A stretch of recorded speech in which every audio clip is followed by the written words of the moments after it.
মন্দারমণি রাত্রির 11টা বাজে। আমরা ড্রিম হাট রিসর্টে আজকে রাতটা থাকবো।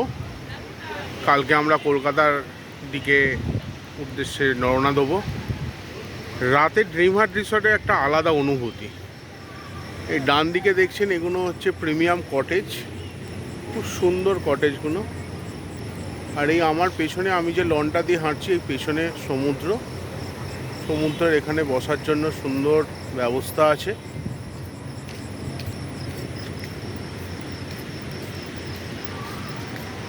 এখান দিয়ে সিধে হেঁটে গেলে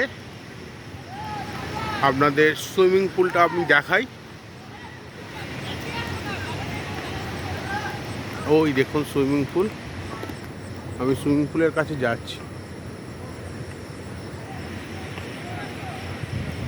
এটা হচ্ছে সুইমিং পুলের এন্ট্রেন্স। আমরা সুইমিং পুলে এখনো বন্ধ করে দিয়েছে, রাত্রির হয়ে গেছে বলে। ছোট্টর ওপর ভালোই পুল।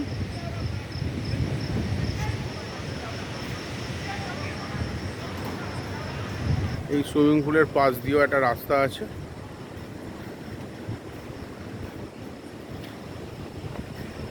গোল মতো যে বিল্ডিংটা দেখছেন, সেটা ওদের রিসেপশন, এবং ওপরে একটা বড় ডরমেটারি আছে, এসি।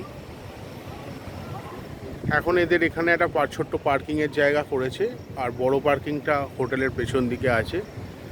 এটা রেস্টুরেন্ট, গোল একদম।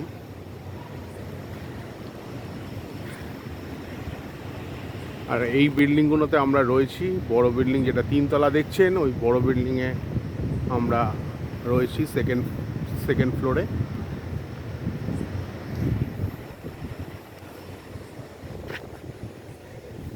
এটা একটা নতুন মন্দির করেছে, রামকৃষ্ণ আছে, সারদা মা আছে, কালী মা আছে।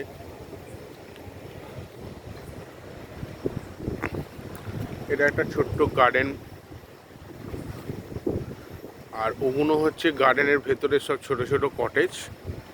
ওগুলো প্রিমিয়াম কটেজ, এগুলো নর্মাল কটেজ। আর এই হচ্ছে মেন এন্ট্রেন্স।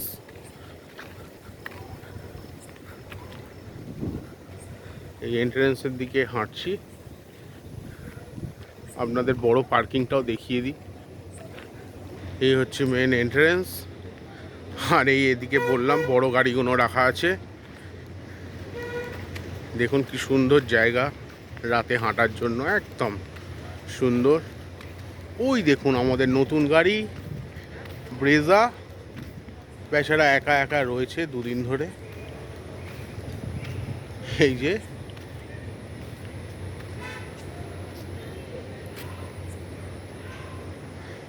এগুলো হচ্ছে 6 বেডের ঘর। এই কটেজের পাশ দিয়ে সুন্দর বাঁধানো পুরো রাস্তা আছে, দেখছেন কি সুন্দর। রাতের বেলায় মনোরম পরিবেশ, কোনো ঝুট ঝামেলা নেই, কিচ্ছু নেই। ফ্যামিলি নিয়ে আসুন, ঘুরে বেড়ান। কেউ আপনাকে কোনো রকম ডিস্টার্ব করবে না, কিচ্ছু করবে না। আমাদের মন্দারমণি নিয়ে যে ভুল একটা চিন্তাধারা থাকে, যে মন্দারমণি গেলেই নাকি খুব আনসেফ হোটেল, সেই ধারণাটাই এখন পুরোপুরি ভুল। আর বিশেষ করে ড্রিম হাট রিসর্টে এলে তো কোনো কথাই নেই। এদের অতিথিয়তা খুবই ভালো, খুবই ভালো। আমাদের সেকেন্ড ফ্লোরে আমাদের ঘর রয়েছে।